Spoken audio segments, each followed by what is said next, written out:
Okay, I think it's recording now. I don't even know how to start this video at all because of the. I'm sorry. I'm gonna be cussing just a little bit. Well, I don't. I just can't believe what just happened this week. So just let you guys know that it is the Cambodian New Year as well, and let alone this is going to be the day that I'm going to release this video is going to be the anniversary of the fall of Phnom Penh. The fall of Phnom Penh was essentially when the Khmer Rouge took over. Pretty much the last remaining stronghold of the Khmer Republic was surrounded by the Khmer Rouge and totally dependent air arsenals resupplied through Ponechangtong Airport, so forth. But basically, on April 17, 1975, the Khmer Rouge took over Cambodia. And if you guys are new to my channel, you don't have information about me, my dad was one of the radical communists. I'm not really sure that he was in Phnom Penh, but yeah, you get the idea. So I felt like that I had to do this video just to speak my mind about what happened this week. And then on top of that, this is our new year. So besides what the article that Vice published and the anniversary of when the Khmer Rouge took over, Happy New Year, everybody. I hope you guys are having a very blessed year. So anyways, I wanted to talk about the Matt Lowry, Irish artist. He colorized portraits of Cambodian prisoners to make them smile.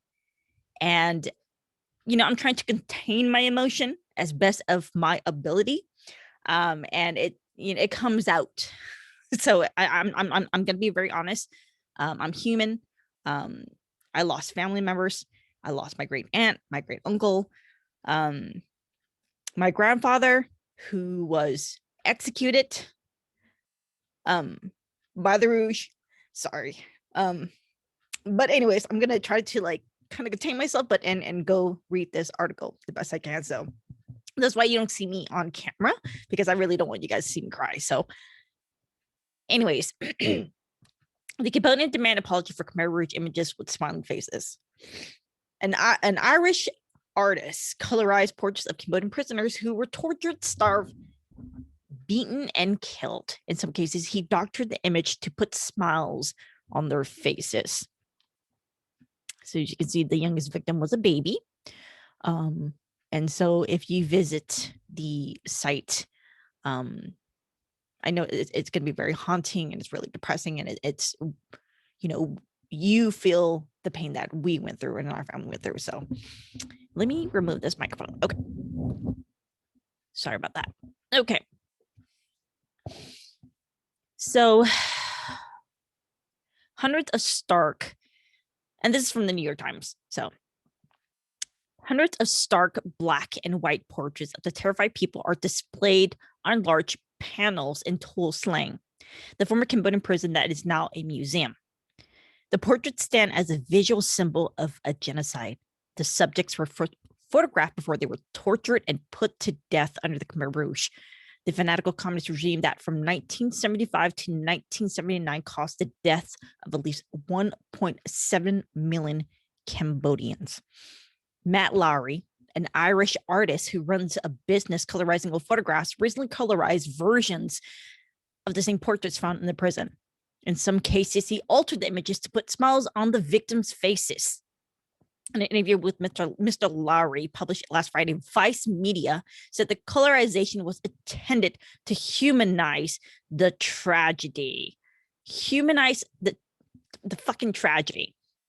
And I looked up the word humanize, and to make something more humanized, humane or civilized, or to give something of a human character. Is their faces not enough humanization here? That's the faces of the victims. Do they look like they're having fun to Mr. Lowry? Unbelievable. Vice publication of the doctor photos caused an outcry from Cambodians worldwide, who saw them as a trivialization and desecration of the natural tragedy. Vice has since removed the article, but many Cambodians remain shocked by Mr. Lowry's treatment of the portraits and have called for an apology.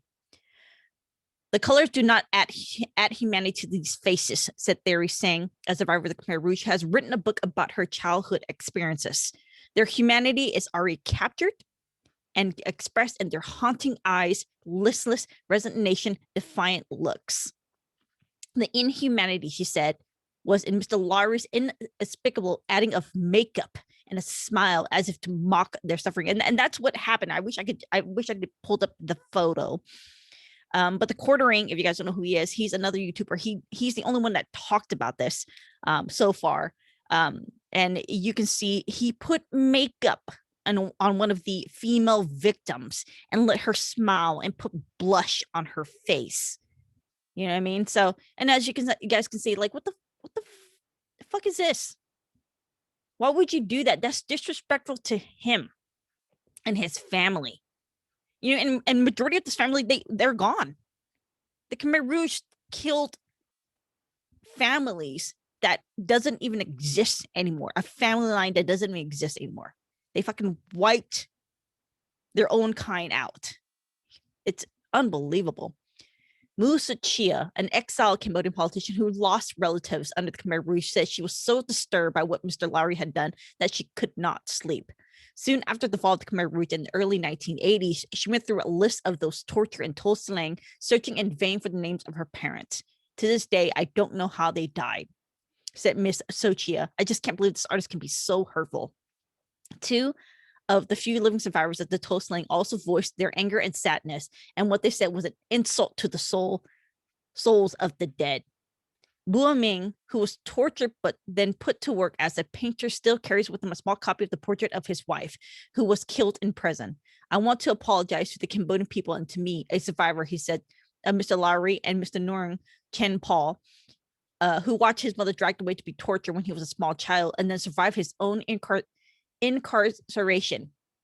Said, these are historic photos and I absolutely don't want anyone changing them. Mr. Lowry told Vice that the project began at the request of someone who's that someone in Cambodia that initially involved a family photo, suggesting he was working with permission from the families. So who's that someone? Could the New York Times get that information at all? You know what I mean? Could Vice give that information at all? Who's the family that you're talking about? And he said, God, it just, this whole entire thing really, really just makes me really angry. And I really apologize to people who's listening to this right now, but you guys pretty much know, you know, I mean, that's like, you know, Holocaust victims and the Armenian genocide and the insult, guys, that it's a slap to our fucking faces. You know, you guys, it's unbelievable. So anyways, that initially involved family photos suggesting that he was working with permission from the families, but at least one family was taken by surprise when the photograph of a relative, Kiva Liang, appeared in the Vice article colorized without their permission and with an incorrect name and biographical information. Not only that, you gave the wrong name and biographical information about the victim. Another slapped into in our faces. A niece, Lydia Chim, said she had reached out to Vice to try to make contact with Mr. Lowry, but received no reply. These photos were taken of prisoners in the worst moment of their lives and should be treated with the care that the gravity of the history demands, she said. So this is the picture of the family looking at the victims. I mean, the Cambodians looking at the victims. And Chim May, I think he passed away, I think in 2011. I'm not really sure. I don't remember. But he was one of the victims. Only 7 survived out of 14,000.